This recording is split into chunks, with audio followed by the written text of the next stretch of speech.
ನಮಸ್ಕಾರ. ನಾನು ಡಾಕ್ಟರ್ ವಿನಯ್ ದೇವರಾಜು, ಹಿರಿಯ ಸಾಂಕ್ರಾಮಿಕ ರೋಗ ತಜ್ಞ, ಬನ್ನೇರಘಟ್ಟದ ಅಪೋಲೋ ಆಸ್ಪತ್ರೆಯಲ್ಲಿ. ಇವತ್ತಿನ ವಿಷಯ ಇಬೋಲಾ. ಇಬೋಲಾ ಅನ್ನೋದು ಒಂದು ಸಾಂಕ್ರಾಮಿಕ ರೋಗ.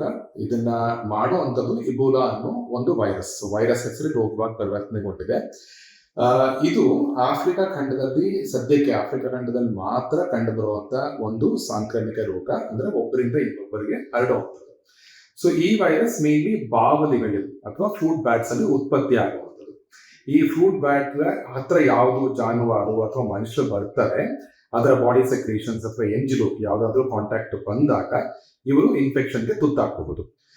ಇದು ಜಾನುವಾರುಗಳಿಂದ ಮನುಷ್ಯರಿಗೆ ಬರ್ಬೋದು, ಮನುಷ್ಯರಿಂದ ಇನ್ನೊಬ್ಬರು ಮನುಷ್ಯರಿಗೆ ಹಾಕಬಹುದು. ಯಾವ ರೀತಿಯಲ್ಲಿ? ಅವರ ಬಾಡಿ ಸೆಕ್ರೇಷನ್ಸ್ ಇಂದ, ಅಥವಾ ಕೆಮ್ಮು, ಸೀನು, ನೆಗಡಿ, ಅಥವಾ ಯಾರಾದ್ರೂ ಇನ್ಫೆಕ್ಷನ್ ಇರೋರನ್ನ ಮುಟ್ಟಿದಾಗ, ಹ್ಯಾಂಡಲ್ ಮಾಡಿದಾಗ, ಅದು ಅವರಿಗೆ ಕೈಯಲ್ಲಿ ಏನಾದ್ರೂ ಗಾಯಗಳಿದ್ರೆ ಅದ್ರ ಮೂಲಕ ಕೂಡ ಅದು ದೇಹದಲ್ಲಿ ಎಂಟರ್ ಆಗಬಹುದು. ಸೊ ಈ ತರ ಒಂದ್ಸತಿ ಈ ವೈರಸ್ ದೇಹದಲ್ಲಿ ಒಳಗಡೆ ಹೋದಾಗ 2ರಿಂದ 20 ದಿನಗಳ ಒಳಗಾಗಿ ತೊಂದರೆ ಕಾಣಿಸ್ಕೋಬಹುದು. ಮೊದಲು ಇದು ಕೇವಲ ಒಂದು ಸಣ್ಣ ಜ್ವರ, ಚಳಿ, ಮೈಕೈ ನೋವು, ಸುಸ್ತು ಈ ರೀತಿ ಪ್ರೆಸೆಂಟ್ ಆಗಿ ನಂತರ ಅದು ಹೆಚ್ಚಾಗ್ತಾ ಬೇರೆ ಬೇರೆ ಅಂಗಾಂಗಗಳನ್ನ ಇನ್ವಾಲ್ವ್ ಮಾಡ್ಕೋಬಹುದು ಕೂಡ. ಇಬೋಲಾ ಹೇಗೆ ಕಾರ್ಯ ಮಾಡುತ್ತೆ ಅಂತಂದ್ರೆ, ಇದು ದೇಹದ ಒಳಗಿನ ಅಂಗಗಳಲ್ಲಿ ಹೋಗಿ ಅಲ್ಲಿ ಇನ್ಫ್ಲಮೇಷನ್ ಅಥವಾ ಊತ ಮಾಡುತ್ತೆ. ಆ ಕಾರಣಕ್ಕೆ ಅಲ್ಲೆಲ್ಲ ತೊಂದರೆ ಉಂಟಾಗಿ ಅದರಿಂದ ವೈಪರೀತ್ಯ ಕಂಡುಬರಬಹುದು.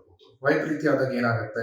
ಮೊದಲು ಕೇವಲ ಸಣ್ಣ ಜ್ವರ ಇರುವಂಥದ್ದು ಜ್ವರ ಜಾಸ್ತಿ ಆಗಬಹುದು, ಚರ್ಮದ ಕೆಳಗೆ ರಕ್ತದ ಕೆಲವು ಉತ್ಪತ್ತಿ ಬರಬಹುದು, ರಕ್ತದ ಕಲೆಗಳು ಕಾಣಿಸ್ಕೋಬಹುದು, ನಂತರ ವಾಂತಿ, ಬೇದಿ ಆಗುವಂಥದ್ದು, ಹೊಟ್ಟೆ ನೋವು ಬರುವಂಥದ್ದು, ಕೆಲವು ಸತಿ ವಾಂತಿಯಲ್ಲಿ ರಕ್ತ ಬರುವಂಥದ್ದು, ಮೂಗದ ರಕ್ತ ಬರುವಂಥದ್ದು, ಈ ತರ ಎಲ್ಲ ಆಗಬಹುದು.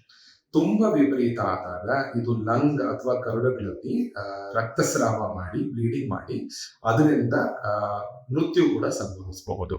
ಸೊ ಹೀಗೆ ಎಬೋಲಾ ತಾನು ಹೆಚ್ಚು ಮಾಡ್ಕೋತಾ ಕೊನೆಗೆ ಡೆತ್ ಕೂಡ ಕಾಸ್ ಮಾಡಬಹುದು. ಅದ್ರ ಒಂದು ವಿಷಯ ಏನು ಅಂದ್ರೆ, ಎಬೋಲಾ ಸದ್ಯಕ್ಕೆ ಆಫ್ರಿಕಾ ಖಂಡದಲ್ಲಿ ಮಾತ್ರ ಸೀಮಿತವಾಗಿದೆ. ಆಫ್ರಿಕಾ ಬಿಟ್ಟು ನಮ್ಮ ದೇಶ, ಭಾರತ ಅಥವಾ ಏಷ್ಯಾದಲ್ಲಿ ಇದು ಯಾವತ್ತೂ ಕೂಡ ಕಂಡು ಬಂದಿಲ್ಲ. ಸೊ ಈಗ 2026ರಲ್ಲಿ ಈ ತಿಂಗಳಲ್ಲಿ ಇದು ಕಾಂಗೋ ಮತ್ತು ಉಗಾಂಡ ಈ ದೇಶಗಳಲ್ಲಿ ಹೆಚ್ಚಾಗ್ತಾ ಇದೆ. 80ಕ್ಕೂ ಹೆಚ್ಚು ಮೃತ್ಯು ಸಂಭವಿಸಿರೋದು ನೋಡ್ ಬಂದಿದೆ. ಆದ್ರೆ ಇದು ಆಫ್ರಿಕಾ ಖಂಡದಿಂದ ಹೊರಗೆ ಬರುತ್ತೆ, ಬೇರೆಯವ್ರಿಗೆ ಇನ್ಫೆಕ್ಷನ್ ಆಗುತ್ತೆ ಅನ್ನೋ ಚಾನ್ಸಸ್ ತೀರಾ ಕಡಿಮೆ. ಸೊ ಆ ಕಾರಣಕ್ಕೆ ನಮ್ಮಲ್ಲಿ ಇದರ ಬಗ್ಗೆ ತಿಳುವಳಿಕೆ ಇದ್ರೆ ಸಾಕು. ಬಟ್ ಇದರ ಬಗ್ಗೆ ಹೆಚ್ಚಾಗಿ ಭಯ, ಭೀತಿ ಯಾವುದೂ ಬರದೇ ಇರೋದು ಒಳ್ಳೆಯದು. ವರ್ಲ್ಡ್ ಹೆಲ್ತ್ ಆರ್ಗನೈಸೇಷನ್ WHO ಇದನ್ನ ಒಂದು infectious disease emergency of international concern ಅಂತ ಹೇಳಿದೆ. ಅಂದ್ರೆ ಆ ದೇಶಕ್ಕೆ ಹೋಗೋದಾಗ್ಲಿ, ಆ ದೇಶದಿಂದ ಆಚೆ ಬರೋದಾಗ್ಲಿ ಅದನ್ನ ತಡೆಗಟ್ಟಬಹುದಷ್ಟೇ ವಿನಃ ಸೊ ಬೇರೆ ರೀತಿಯಲ್ಲಿ ಎಲ್ಲಾ ದೇಶಗಳು ಎಚ್ಚೆತ್ಕೋಬೇಕು, ಏನಾದ್ರು ಮಾಡಬೇಕು ಅನ್ನೋದು ಆ ಸ್ಟೇಜ್ಗೆ ನಾವಿನ್ನೂ ಬಂದಿಲ್ಲ. ಮೋಸ್ಟ್ ಲೈಕ್ಲಿ ಆ ಸ್ಟೇಜ್ ಬರೋದಿಲ್ಲ ಕೂಡ. ಸೊ ಎಬೋಲಾ ಬಗ್ಗೆ ತಿಳುವಳಿಕೆ ಇರಲಿ, ಅದರ ಬಗ್ಗೆ ಭಯ ಬೇಡ.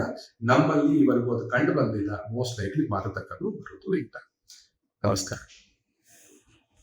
ಆರೋಗ್ಯ ಮಾಹಿತಿಯ ಇಂಥ ಮತ್ತಷ್ಟು ವಿಡಿಯೋಗಳಿಗಾಗಿ Vishwavani health YouTube channel subscribe ಮಾಡಿ.